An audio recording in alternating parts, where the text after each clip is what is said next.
Halo teman-teman, welcome to Atalon Fit Club Podcast. Ini episode pertama. Hari ini gue ditemenin sama artis, fitness artis and influencer ya Al. Muhammad Woi, Al Fariski, welcome Al. oke. Halo Mas Adit. Halo. Mungkin banyak yang nggak tahu Al, kalau sebenarnya biar nggak pada salah paham, kan banyak yang ngomong, BA-nya Atalon, BA-nya Atalon. Gue pengen mengklarifikasi nih. Kalau Al udah lebih dari BA sebenarnya. Al adalah tim member gitu ya.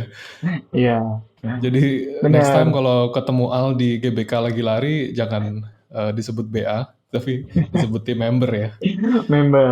Kemarin kan lu sempat diliput sama sama kita lah ya, sama Atalon yang cerita hidup aktif lu, gimana lu dari obesitas, berapa kilo ya Al? 100 ya? Itu 102 kilo waktu itu berat gua. 102 kilo lu berhasil Hmm. menjadi 78 kilo sekarang. 78 kilo, berarti hitungannya berapa tuh? 30 kilo ya, Hampir hampir 30. 30 Ha. lebih. Heeh. Betul. Nah itu kan Atalon udah sempat ngeliput cerita di balik atau motivasi di balik itu gitu kan. Nah gue hari ini pengen tahu detailnya sih Al. Kemarin kan waktu Atalon bikin videonya itu mungkin lebih ke motivasi secara personal dan apa ya, kayak psikologisnya gitu ya. Tapi gue hari ini pengen tahu detailnya gitu. Kayak kita coba putar mundur kayak ke tahun berapa lu mulai diet Al? COVID, pas waktu awal COVID itu di 2019 kalau nggak salah ya. Baru memulai diet itu 2019. Betul. I see. Oke. Berarti eh, dalam berapa tahun dari obesitas menjadi artis artis fitness dah hanya dalam 3 tahun. 3 tahun. Nah, lu dulu rutinitas olahraganya gimana? Al? Lu langsung dari obesitas tiba-tiba angkat beban berat kah atau jalan kaki dulu atau gimana? Oke, jadi kayaknya kalau awal-awal itu gue lebih ke jalan dulu. Jalan, karena kan Jalan waktu itu kaki. berat 102. Betul, jalan kaki. Hmm. Jadi kayak pas lagi gemuk itu kan kita nggak boleh langsung lari ya. Soalnya kan rentan lutut, semuanya gitu kan Lutut cedera. ya. Betul. Nah, habis itu kayak gue lari, habis itu mulai lari akhirnya kayak jalan-jalan. Terus di-upgrade lah lari gitu per 100 meter terjalan. Besokannya per 200 Hmm. meter terus jalan kayak gitu-gitu doang sih awalnya. Sama yang paling Hmm. penting jaga makannya sih waktu itu selain olahraga. Hmm. Karena kayaknya paling penting kan jaga makan ya, Bang Sadit. Mau Ya. kita diet lah, mau kita olahraga sekeras apapun, kalau makannya masih belum bisa dijaga, kayaknya agak susah deh buat turun berat badan kayak gitu kan. Terus waktu itu juga Hmm. perbaikin pola tidur. Pola tidur juga I see. diperbaikin biar metabolismenya bagus ya kan. Jadi setiap kayaknya waktu itu paling lambat sekitar berapa jam berapa ya? Jam 9 jam 10 tuh harusnya gue udah tidur kayak gitu. Karena nanti bangun kan jam 6. Itu kan per 8 jam lah waktu itu. Oke. 8 jam ya tidurnya ya. Tidur 8 jam kan yang paling baik itu. Kayaknya itu aja sih. Jadi waktu itu sempat diet dulu. Terus sempat ke kurus doang. Gue nggak suka kan karena kok gue kurus doang gitu. Kalau nggak salah itu dalam waktu 3-4 bulan deh. Mungkin orang-orang pasti pada ngomong cepet banget sih lu 3 bulan 4 bulan udah turun. Padahal ya konsisten lah balik lagi kayak gitu kan. Orang-orang kan ngiranya lu nggak sehat lu Oke. Iya. tapi emang kayak sempat gue ngerasain nggak sehat juga sih waktu itu dia. Gitu. Nah, jadi gue ya gitu aja olahraga, jaga pola makan, terus pola tidur juga diperbaikin gitu aja sih. Nah, biasanya kan orang diet itu langsung dari pola makannya, dia dari sebelumnya mungkin saat obesitas ngawur, dalam artian porsinya ngawur, tipe makanannya juga ngawur, gorengan lah segala macam. Saat mereka diet, mereka itu langsung istilahnya lompat gitu ke makan nasi merah, sayur rebus, ayam rebus gitu-gitu kan ya. Nah, Hmm. sebagai lu yang orang yang udah pernah turun 30 kilo dan sukses mempertahankan berat badan lu, bahkan lu sekarang jadi fit banget, menambah massa ototnya juga mantep banget. Itu pendapat lu gimana sih kayak orang yang biasanya dietnya kayak gitu? Kalau untuk dietnya, ya kita pasti berproses ya. Kalau dari diet terus dari yang makannya apa aja tiba-tiba harus clean banget gitu kan. Gue juga dulu awal-awal sempet ini sih apa suka nakal gitu bahasanya. Jadi masih curi-curi Hmm. makan, nggak langsung clean aja. Dikit-dikit aja sih waktu itu. Jadi kayak dari kurangin porsi dulu. terus baru ngurangin yang berminyak, yang Mhm. eh, tepung-tepungan kayak gitu tuh baru dikurang-kurangin. Nah, mungkin akan makin lama makin terbiasa ya gitu kan makan-makan kayak gitu. Karena nggak bisa munafik ya kita kadang pengen banget gitu makan makanan yang ya bahasanya enak lah gitu. Soalnya kan kalau orang diet kayak gitu kan makannya harus ya bisa dibilang bersih, nggak bersih-bersih juga sih waktu itu. Jadi intinya kita ngurangin porsi makan aja. Berat sih waktu itu awal-awal. Mhm. Terus ketika gue kurus itu, sempat kurus kayak di angka 4 bulan tadi, gue ngerasa skinny fat kan. Jadi kayak Mhm. cuma kurus, tapi nggak ada apa-apa, udah turun aja gitu, otot-ototnya juga Mhm. nggak ada. Gue nggak suka sih, jadinya kayak gue harus nge-gym kayak gitu kan. Biar massa otot tuh naik kayak gitu kan. Wah, akhirnya gue waktu itu coba fitness, nge-gym. Cuma waktu itu belum paham per apa ya pernutrisiannya gitu jadi kayak belum tahu gue harus harus makan apa gue harus konsumsi apa buat naikin massa otot kayak gitu kan terus pas gue coba searching terus makin banyak sharing sama orang di gym gitu kan baru tuh paham kayak gitu sebenarnya ya kita nggak bisa ngomongin soal harga ya jadi kayak seandainya eh, kalau mau diet kalau mau naik massa otot harus punya duit banyak kayak gitu ya Mas Aditya biasanya. Mhm. Heeh. Padahal kalau kita compare sama kita makan ya bahasanya junk food atau makan sehari-hari kita gitu, kayaknya bisa sama aja bahkan bisa lebih menghemat ya. Jadi kayak contoh deh, yang paling gampang itu kita makan dada ayam gitu kan. Dada ayam aja itu 1 kilo kita bisa potong-potong sampai bisa ya 4-3 hari gitu dalam sekali beli gitu daripada kita harus makan yang junk food yang udah jadi dengan harga mahal sekali makan dan itu juga maksudnya kan nutrisinya kurang gitu. Kalau dada ayam itu kan proteinnya tinggi terus bisa diolah jadi kayak gimana aja kayak gitu kan. Jadi kayak Mhm. kadang tuh gue suka kepikiran kayak kenapa sih orang-orang masih eh, ngebandingin gitu kayak kalau mau punya badan bagus harus punya banyak duit, harus punya eh, apa makannya tuh harus bersih kan mahal-mahal kayak gitu. Kayak kalau kita pikirin gitu ya dalam kita makan 1 hari aja tuh kayaknya bisa sama aja deh pengeluarannya. Gitu sih kalau dari gua Mas. Itu kadang gue emang sering lihat kalau di TikTok atau di Reels yang transformasi gitu ya before Hmm. after. Selalu ada aja, masih ada aja orang yang ngomenin ya karena lu kaya gitu atau Iya, karena lu punya duit. Tapi betul. kan berdasarkan argumen lu dan ya menurut gue juga itu nggak valid gitu kan ya. Kalau lu belum dikit-dikit udah ngelihat ya karena lu punya duit, karena lu kaya, ya maksudnya kayak ya bukan poinnya kan bukan itu gitu ya. Mau Betul. misalnya mau makan sehatnya nggak harus beli suplemen protein shake juga bisa, nggak perlu Bener. harus mengkonsumsi kreatin juga bisa gitu kan Betul. sebenarnya. Menurut gue kayak itu alasan aja sih untuk orang yang emang males aja sih. Bener. Padahal ya setidaknya misalnya lo nggak bisa beli makanan yang mahal-mahal atau yang sangat berkualitas atau organik gitu ya. Ya udah makan kayak biasa aja, cuman lebih aware dengan apa yang kamu makan. Misalnya biasanya makan gorengannya dua ya coba dikurangin jadi satu. Gitu Betul. kan ya Al. Ya Kalau kalau lu benar. dulu gimana?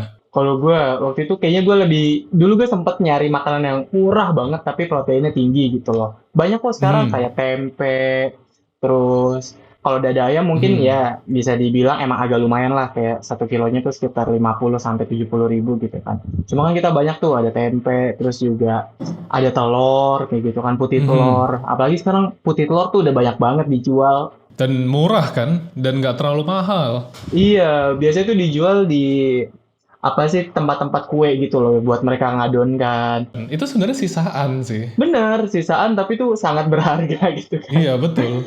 Heeh, jadi kayak bisa dibeli paling kayak 1 kilonya tuh bisa cuman nggak nyampe 20 ribu deh, nggak nyampe 20 ribu. Makanya kalau gue itu kayak lebih ke situ sih, jadi kayak dari yang ada di rumah aja dari telur, terus tempat nyobain tempe juga. Cuman emang lebih nyaman atau lebih enak tuh gue lebih ke dada ayam gitu. Nah tapi kan lu untuk bisa mencapai titik ini di mana mungkin bekal lu isinya nasi, ayam, telur, sayur, maksudnya yang sehat lah ya. Orang kalau ngelihat itu sehat. kan untuk lu bisa mencapai titik ini tuh kan prosesnya lumayan panjang kayak yang lu ceritain tadi kan. Nah, Benar. eh, detailnya waktu dulu misalnya saat lu obesitas, kira-kira lu bisa kasih contoh kayak makanan lu kayak apa sih dalam satu piring itu lu deskripsikan makanan lu saat Ya. obesitas, Heeh. lalu mungkin saat oke gue mau diet tapi pelan-pelan itu seperti apa sampai akhirnya kayak bisa ke sekarang gitu. Karena kan nggak mungkin langsung lompat lu dulunya makannya goreng-gorengan segala macam terus tiba-tiba langsung lompat ke nasi putih gitu kan. Nasi merah yang rebus-rebus gitu kan. Jadi kayak kalau dulu diomongin ya, makan gue dulu tuh ya kalau bisa dibilang banyak ya.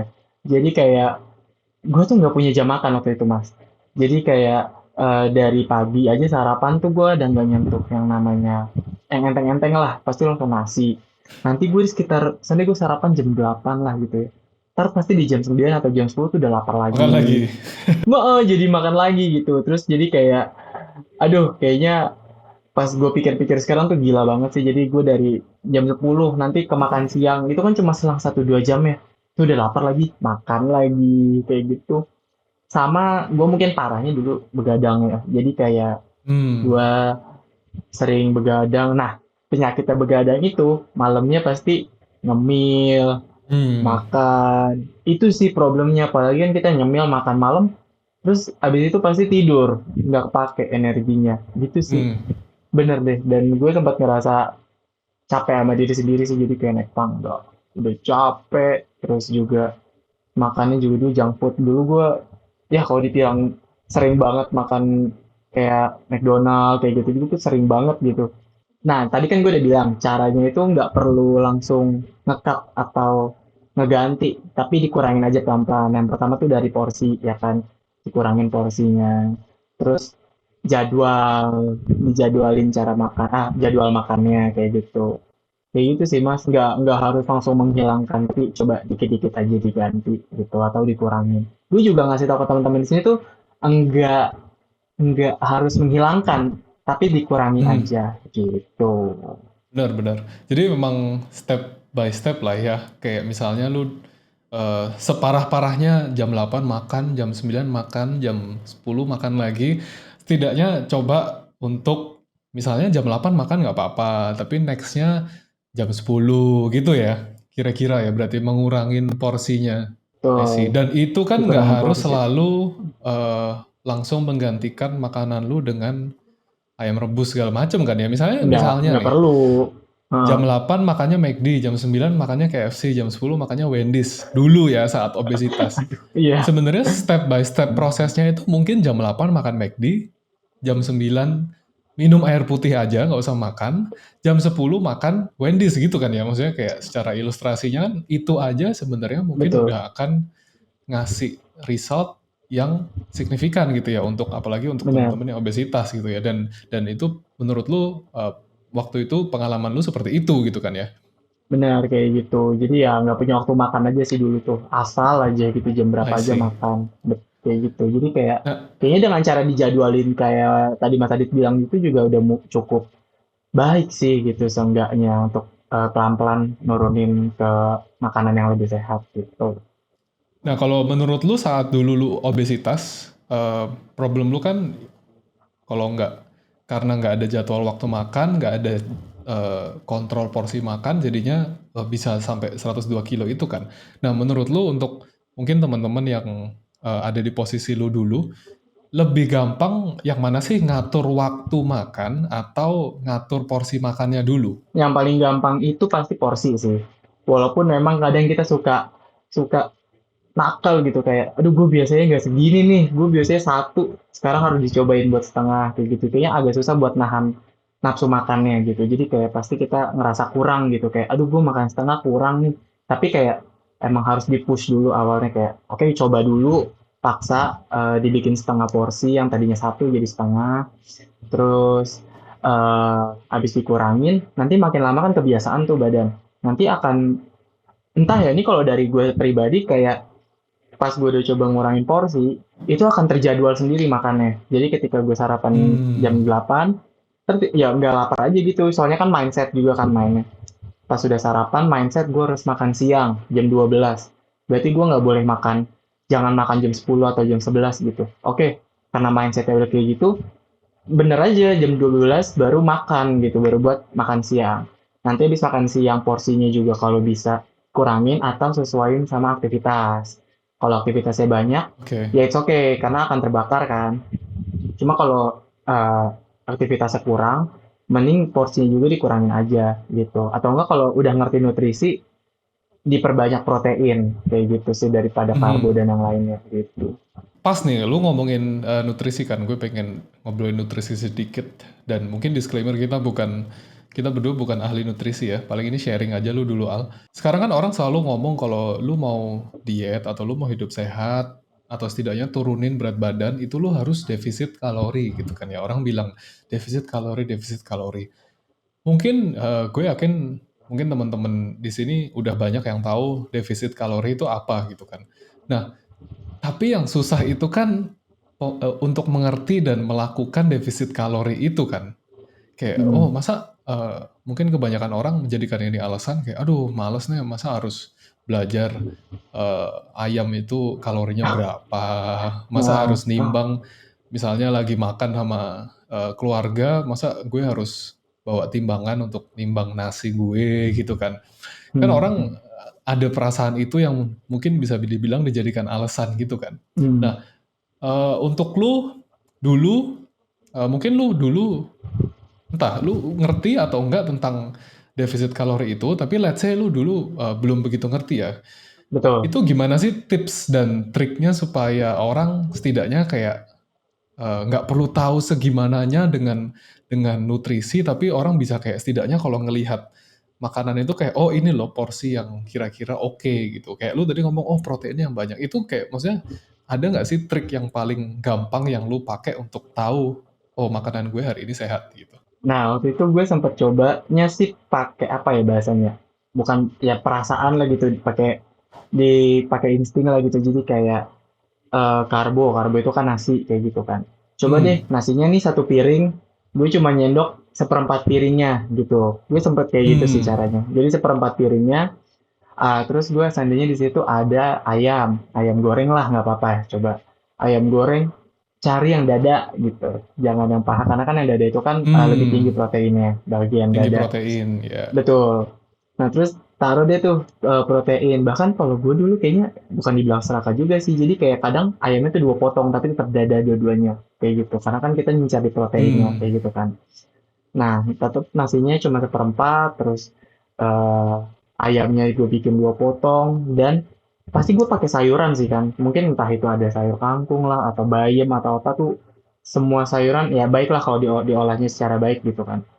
Itu gue tetap pakein sayur.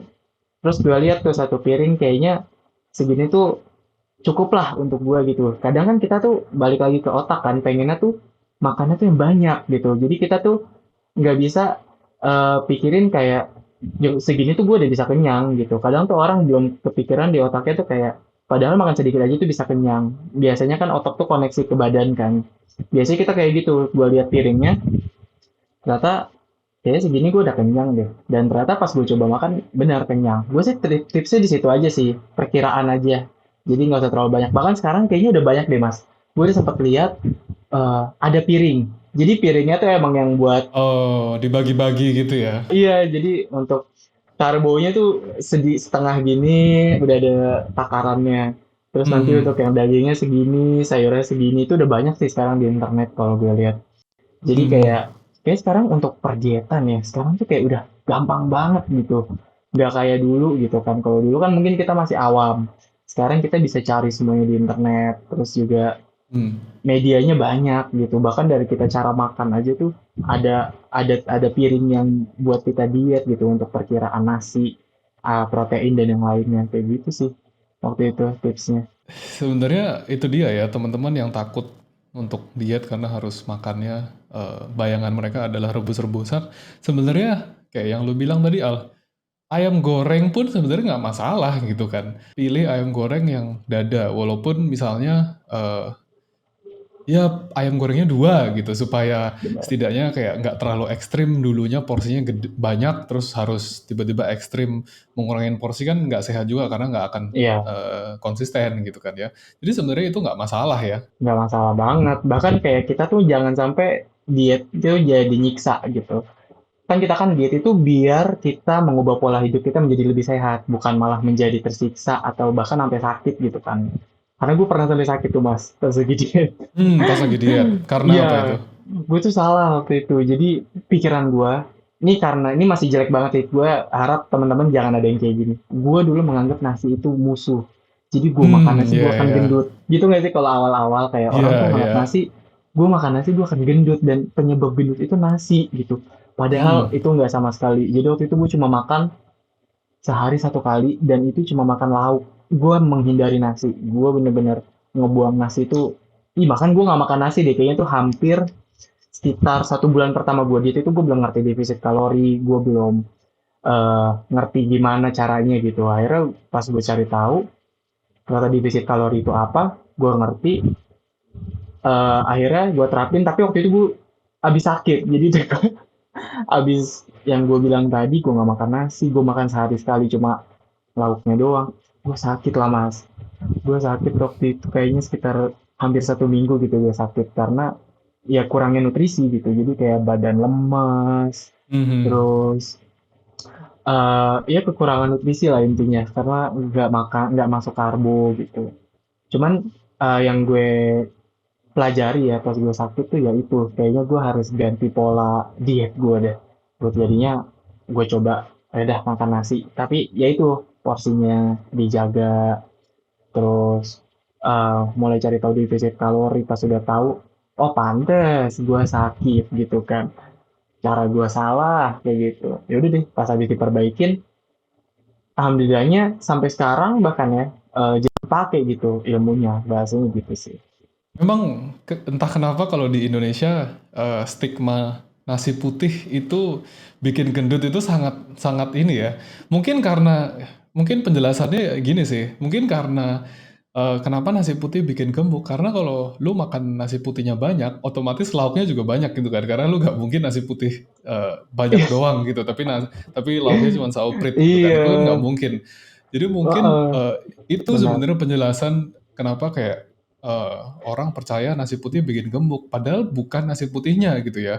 Dan gue emang pernah Heeh, lihat juga di Instagram ada orang yang sharing menu diet dia. Terus ada satu hal yang menonjol gitu. Gue ngeliat kayak, oh nasi putihnya banyak banget. Ini menu diet ya. Nasi putihnya banyak banget. iya, Kalau nggak salah benar. sekitar 200 gram. Nah, gue Oke. sendiri juga kayak punya stigma kayak, oh nasi putih bikin gendut gitu kan ya. Padahal setelah itu gue kayak cek gitu, 200 gram nasi berapa kalori gitu ya.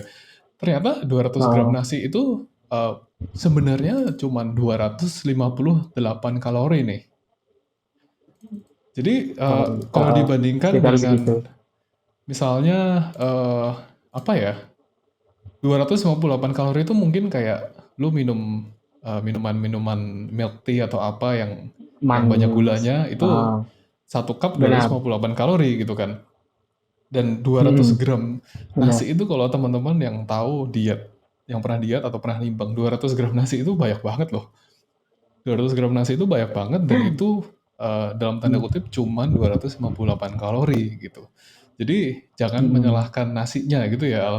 Salahkan makanan-makanan yang lain, cemilan-cemilan yang lain gitu Iya, kan. benar. Jadi tuh jadi musuh gitu nasi kayaknya kalau di Indonesia. Kalau buat orang yang belum ngerti diet ya, gitu kan. Padahal tuh ya makanan pokok nggak bisa kita hindari sih Hmm. sebenarnya gitu kan. Padahal sebenarnya ya nggak apa-apa gitu. Misalnya mau 200 gram Nggak nasi, apa-apa. tapi kalau temennya daging atau ayam yang proteinnya tinggi, sebenarnya it's okay Mm-mm. juga gitu kan. Apalagi dibarengin It's dengan okay banget. Nah. latihan beban atau latihan kekuatan gitu kan. Nah, Mm, ngomongin benar. latihan beban.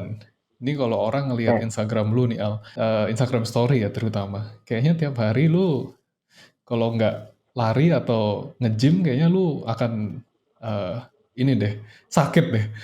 Lu bisa sharing sharing dikit nggak rutinitas lu oke. seminggu itu misalnya dari Senin sampai Minggu itu lu ngapain aja gitu. Jadi mungkin emang kalau yang ngikutin Instagram gue pasti ngeliat story gue di olahraga terus gitu kan. Karena kayaknya buat gue sekarang gitu ya olahraga itu udah jadi lifestyle gitu, udah bukan Hmm. jadi yang apa ya bahasanya ya kayak gara-gara gue diet, gara-gara gue jaga badan, gue harus olahraga atau gue makan banyak jadi gue harus olahraga. Malah udah bukan yang kayak gitu sih mindsetnya. Jadi udah kebutuhan gitu. Jadi kan kayak ya mungkin orang kita nggak tahu ya jam kerja orang-orang itu kan beda. Banyak yang ngeluh atau kayak ngasih tahu kayak gue nggak sempet olahraga bang karena gue kerja dari jam segini sampai jam segini gitu. Gue mau bocorin aja sih sebenarnya ada dua waktu lah kalau kalian yang kerja gitu kan. Bisa di pagi atau pas kalian pulang kerja. Jadi sebelum kerja atau pas sesudah kerja gitu. Jadi tinggal dari kalian aja bisa nyesuaiinnya gimana gitu. Mungkin kalau seandainya olahraga menjadi kebutuhan atau lifestyle, kalian akan bela-belain untuk melakukan itu gitu, melakukan olahraga gitu. Mungkin kalau seandainya orang-orang yang ngeluh gara-gara jam kerjanya yang padat lah. Masa kalian nggak punya sih waktu 30 menit untuk berolahraga aja gitu, untuk bergerak gitu kan? Nggak mungkin gitu dalam 24 jam. Balik lagi ke kalian aja gitu sih. Oke, balik lagi ke aktivitas gue. Sebenarnya gue itu kan ngonten ya, Mas Adit udah tahu kan. Gue ngonten di Instagram dan di TikTok juga. Nah, biasanya gue tuh nyesuaiin waktu. Seandainya di hari ini gue ada kerjaan atau gue kan ngambil freelance di luar juga gitu kan. Mm. Jadi gue nyesuaiin jam kerja. Seandainya eh, gue akan kerja di siang, berarti gue harus ada olahraga di pagi gitu. Tapi kebanyakan sih orang-orang itu ya, yang dari gue lihat di gym gue, kebanyakan mereka tuh olahraga sebelum kerja gitu. Karena yang pertama pagi itu kan ya masih fresh lah gitu kan, udaranya masih bagus. Kebanyakan orang-orang yang pulang kerja tuh hawanya kan udah capek, udah apa namanya ya udah lelah lah kayak gitu kan. Jadi kayaknya gue bisa kasih rekomendasi buat teman-teman sih. Kayaknya lebih enak emang olahraga di sebelum kerja gitu. Terus juga kan tuh jadi fresh gitu ya mas ya. Karena olahraga itu kan mengeluarkan apa sih endorfin ya. Bikin happy. Yang Ya. untuk kebahagiaan jadi seneng gitu jadi fresh aja sih badan benar. Kalau gue sih dari situ sih. Nah ketika gue ada kerjaan, ya gue pernah sih ada kerjaan padat gitu kayak sekitar 3-4 hari gitu. Apakah gue tetap nge-gym? Kalau seandainya kerjanya dari pagi, terus mungkin gue pulang di malam, terus gue ngerasa badan gue capek, mendingan nggak usah nge-gym gitu kalau saran dari gue. Karena yang pertama itu kita harus dengerin apa kata badan gitu kan. Jangan sampai emang kemauan kita tuh pengen tetap nge-gym gitu. Gue pengen banget kalau ditanya gue pengen banget nge-gym, pulang kerja walaupun jam 8 atau jam 9 gitu malam, pengen tetap nge-gym. Cuman balik lagi ke badan kita sendiri. Jangan sampai ketika kalian paksain gym, nanti malah jadi sakit karena kecapean kayak gitu kan. Bahkan gue pernah sih pulang nge-gym, badan gak enak ya besokannya bener aja jadi sakit karena itu gue nggak dengerin badan gue yang kayak lo udah seharian capek banget gitu terus lo harus paksain olahraga nggak boleh karena yang terpenting juga kan di istirahat di situ sih mas. Mungkin nambahin dikit. Kadang orang juga ngerasa olahraga itu harus 1 jam gitu, harus berkeringat. Padahal mungkin sebenarnya olahraga 20 menit, 30 menit, jalan kaki ataupun angkat beban cuman 3 gerakan aja sebenarnya itu udah cukup banget gitu kan ya. Jadi mungkin untuk temen-temen untuk nambahin dari Al tadi ya jangan jadikan olahraga itu kesannya kayak berat banget yang harus dilakukan sejam atau harus capek banget itu enggak gitu. Sebenarnya asalkan kita gerak atau asalkan kita aktif, lebih bagus lagi kalau misalnya oh sempat ngangkat beban. Nah, itu aja sebenarnya udah cukup gitu 30 menit. Gue sendiri kemarin sempat ngatur jadwal untuk olahraga itu hanya sekali sesi itu 30 menit gitu karena emang waktu itu lagi sibuk gitu kan ya. 30 menit itu ngapain aja ya? Sebenarnya 30 menit itu cuman 3 gerakan aja gitu.